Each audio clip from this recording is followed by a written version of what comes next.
नमस्कार दोस्तों। आज जन्म कुंडली के एक बहुत ही महत्वपूर्ण विषय पर चर्चा करेंगे। महत्वपूर्ण तो सभी विषय होते हैं, तो बहुत ही क्या कहना, एक विषय पर चर्चा करेंगे, वो है अकारक ग्रह। देखिए, कारक ग्रह के विषय में तो अक्सर हम लोग बात करते हैं। कारक ग्रह है, त्रिकोण के स्वामी होते हैं, लग्नेश होता है, ये कारक ग्रह होते हैं। लेकिन अकारक ग्रह क्या होता है? अकारक ग्रह काम कैसे करता है और अकारक ग्रह क्यों अकारक कहते हैं इसको, ये एक बड़ा ही विचारणीय प्रश्न है कि उसको हम लोग अकारक क्यों कहते हैं। अब मान लीजिए कि जैसा कि आप जानते हैं कि 12 लग्नों में कभी कहीं कोई शुभ ग्रह अकारक होता है, कहीं क्रूर ग्रह पाप ग्रह अकारक होता है। लेकिन ये अकारक होता क्या है और होता क्यों है, ये एक बहुत ही महत्वपूर्ण सोचने का विषय है। क्योंकि वही ग्रह शुभाशुभ माना जाता है। मान लीजिए देवगुरु बृहस्पति है, उनको सारे ग्रहों में सबसे शुभाशुभ माना जाता है, ठीक है। लेकिन तुला है या वृषभ लग्न है, इसमें आने के बाद वो अकारक हो जाते हैं। तो ऐसी क्या वजह है कि जो उनको हम लोग अकारक की संज्ञा दे देते हैं, शुभ से शुभ ग्रह की को अकारक की संज्ञा दे देते हैं। चलिए इस पे स्टार्ट करते हैं। देखिए, अकारक ग्रह होता क्या है। कुंडली में किसी भी जन्म कुंडली में जो 6, 8, 12 भाव के स्वामी होते हैं, जनरली उनको अकारक कहते हैं। और वो तब कहते हैं जबकि वो ग्रह 6, 8, 12 के साथ किसी त्रिकोण से संबंध या लग्न या त्रिकोण से संबंध ना बना रहे हो, तो उनको अकारक कहते हैं। अब ये अकारक होते क्यों हैं? हाँ, एक बात और कि इसमें कभी कभी थर्ड हाउस को भी कंसिडर किया जाता है। कभी कभी कुछ जगहों पर थर्ड हाउस को भी कंसिडर किया जाता है। अभी उदाहरण आपको बताते हैं, इस पे आगे भी चर्चा करेंगे। अब ये अकारक होता क्या है? फर्ज कीजिए कि आपको किसी चीज की जरूरत नहीं है। मान लीजिए आप बहुत ही सौम्य दिल के आदमी हैं और कहीं कोई विवाद हो रहा है, उस झगड़े में आपको जाना है, तो आपकी सौम्यता वहां काम नहीं आएगी। तो ऐसी स्थिति में आपका वो सौम्य स्वभाव वो कहीं ना कहीं अकारक कहलाएगा, वहां कहीं ना कहीं नुकसान कर जाएगा आपको। मान लीजिए कहीं कोई चालाकी की, कोई ऐसी जगह आपको जरूरत पड़ गई कि जहां कुछ चालाकी की जरूरत है, या बोलेंगे कि सेल्फ सेंटर्ड होने की जरूरत है, और वहां पर आप भावुक हो गए, तो वहां भावनाओं की जरूरत नहीं है, वहां भावनाएं इन्वॉल्व हो गई, तो जाहिर सी बात है उसमें आपको कहीं ना कहीं नुकसान हो जाएगा। बस ये सिंपल सा फंडा है कारक और अकारक का। अकारक ग्रह इसी तरह से काम करते हैं कि जहां पर कुंडलियों में ये देखा जाता है कि इस लग्न में किसकी जरूरत है। और मान लीजिए कभी कभी ऐसा भी होता है कि वो चीज, जैसे मान लीजिए मैंने भावनाओं का उदाहरण दिया, कभी कभी भावनाएं अपने ऊपर इतना ज्यादा नुकसान, अपने नेगेटिव रिजल्ट देती है कि अपने को नुकसान हो जाता है। और इतना नुकसान हो जाता है कि मान लीजिए हम लोग कहते हैं ना कि लो इस भावनाओं की वजह से हम लोग को नुकसान हो गया, सब फलाने बंदे को ये भावनाओं में बह गया, इसको बड़ा नुकसान हो गया। भावना अच्छी चीज है, सॉफ्ट है, हर इंसान के अंदर होनी चाहिए, लेकिन हर जगह हो ये जरूरी नहीं है।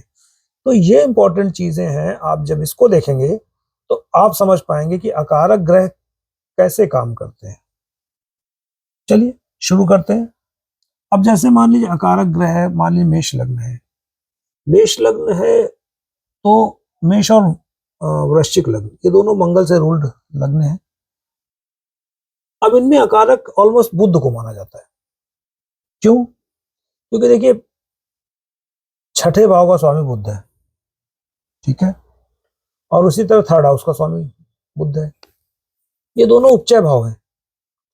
अब इसमें कहीं पर भी बैठेगा बुध जो है वो अकारक होगा।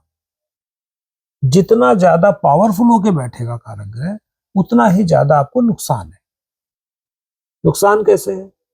फर्ज कीजिए कि इसको लग्न में बिठा दीजिए। लग्न में बिठा दिया, अब मेष लग्न में क्या है, 1 नंबर लिखा हुआ है, वहां मेष लग्न बन रही है, वहीं पर आपने बुध को बिठा दिया। तो जो बुध के नैसर्गिक कारकत्व हैं दिमाग से सोचना, किसी चीज को फिल्टर्ड तरीके से छान के सोचना, फिर उसके बाद उस पर अमल करना। तो ये चीजें कहीं ना कहीं आप देखेंगे। और मंगल का क्या काम है, चूंकि वहां एक नंबर है, मंगल वहां का स्वामी है, और मंगल की क्या काम है, किसी भी चीज में ज्यादा ना सोच के फटाफट काम करना, एक उतावलापन होता है। तो ऐसे स्थिति में आपको चूंकि गुण ही मंगल के मिले हैं, उतावलेपन के मिले हैं, ऐसे में आपका अधिक सोचना, अधिक ज्यादा विचार कर देना। और ये तभी पॉसिबल है जब बुध अपनी प्लेसमेंट से बड़ी मजबूत स्थिति में होगा। जैसे जैसे कि मान लीजिए लग्न में बैठा हुआ है, उच्च का बैठा हुआ है, तो ऐसी स्थिति में कहीं ना कहीं छठे का स्वामी है, थर्ड का स्वामी है, तो अपने कारकत्व को नहीं भूलेगा, वो अपने कारकत्व देगा ही देगा। तो ऐसी स्थिति में आप उसके पूरे फल ना पा करके, आप जो उतावलेपन में, जो अच्छे एक्साइटमेंट में आप जो काम करना चाहते हैं, उसमें ब्रेक लग जाएगा, जो कि मेष लग्न की जातकों के लिए ये सुटेबल नहीं होता है। जहाँ तक इसी तरीके से देखिए, कुंडली इसी तरीके से बनती है कि हर जो राशि है उसकी संपदा आपको मिलती है। आप जिस लग्न या जिस राशि को बिलोंग करते हैं, वो संपदा आपको मिली हुई। अगर आपको मेष लग्न के है तो आपको उतावलापन संपदा में मिला हुआ है, प्रकृति से मिला हुआ है। तो वो कहीं ना कहीं ऐसी स्थिति में आप ये मान के चलिए कि आपको नुकसान दे जाएगा। जैसे एक बहुत ही अच्छी राशि बोली जाती है मीन राशि। अगर आप उसको लग्न बनाएं, तो अगर आप उसको लग्न बनाएंगे तो आप देखेंगे मीन लग्न में जो है वो, आप इंपॉर्टेंट चीज देखिए कि सबसे ज्यादा नुकसानदेह क्या है। तो मीन लग्न में क्या है कि आप एक मोक्ष की राशि है, कायदे से देखा जाए तो मीन राशि एक मोक्ष की राशि है। और ऐसी स्थिति में आपको क्या है ना, ज्यादा मीन राशि वाले ज्यादा किसी से मतलब नहीं रखते, अपने में मस्त रहते हैं, किसी को जस्टिफाई नहीं करते, अपने आप को साबित नहीं करते, वो अपने में खुश रहते हैं। क्यों? क्योंकि राशि ऐसी, उसका नेचर है, उसको ऐसा ही एक मतलब संपदा मिली हुई है प्रकृति से कि उसको इसी तरह से रहना है। लेकिन अब वही चीज है, अगर वहां पर लग्न में चंद्रमा आ जाए, या मान लीजिए चतुर्थ भाव में चंद्रमा पहुंच जाए। चतुर्थ भाव में चंद्रमा का मतलब समझिए, मीन राशि के, सॉरी, थर्ड हाउस में चंद्रमा पहुंच जाता है, तो वो सॉरी 1-2, ठीक है, थर्ड हाउस में चंद्रमा पहुंच जाता है, तो वो क्या होता है, उच्च का हो जाता है। और ऐसी स्थिति में जब आपका छठे भाव का स्वामी उच्च का होकर के बैठेगा, तो कहीं ना कहीं आपके इस तरीके के नेचर में जो आपको संपदा मिली है, उस तरीके के जीवन जीने में आपको जो भावनाएं हैं वो परेशान करेंगी। आप बार बार उसमें उलझ के रह जाएंगे, और जो आपका जीवन का मूल जो आपका जो कहेंगे ना कि आपका जो एम है, उससे आप भटक जाएंगे। और यही चीजें जो है थोड़ा सा वो मतलब आपके लिए फेवरेबल नहीं होंगी। तो मेरा कहने का सिर्फ यही तात्पर्य है कि जो भी अकारक ग्रह है उसको आप बुरा ना समझें। आप ये समझें कि आपके लग्न में उसकी आवश्यकता उतनी नहीं है कि वो पावरफुल होकर के आए। और अगर वो पावरफुल होकर आपकी कुंडली में बैठा हुआ है, तो आपको ये जो फैक्टर है, ये जो निगेटिव फैक्टर है इसके, उसको फेस करना पड़ेगा।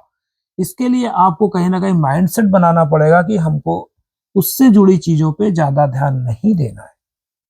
अब ये तो चूंकि जब भी लग्न पत्रिका में आप बनाएंगे, आप देखेंगे, तो उसके एक रेमेडी होती है, वो अलग अलग निकल के आती है हर कुंडलियों के हिसाब से। लेकिन मोटा मोटा अगर ये कहें कि अकारक ग्रह कायदे से आपको ये बताने आए हैं कि आपकी कुंडली में इन ग्रहों की इतनी ज्यादा आवश्यकता नहीं है जितनी कि आप में कारक और जो योग कारक ग्रह है उनकी है। तो उम्मीद करते हैं कि हमारी बात, हम आपको पूरी तरह अपनी बात क्लियर कर पाए होंगे, और इसमें अकारक ग्रहों को लेकर के आपके जो थोड़े से कंफ्यूजन है वो क्लियर हुए होंगे। तो ये था आज का छोटा सा वीडियो। मिलते हैं अगले वीडियो में, तब तक के लिए नमस्कार।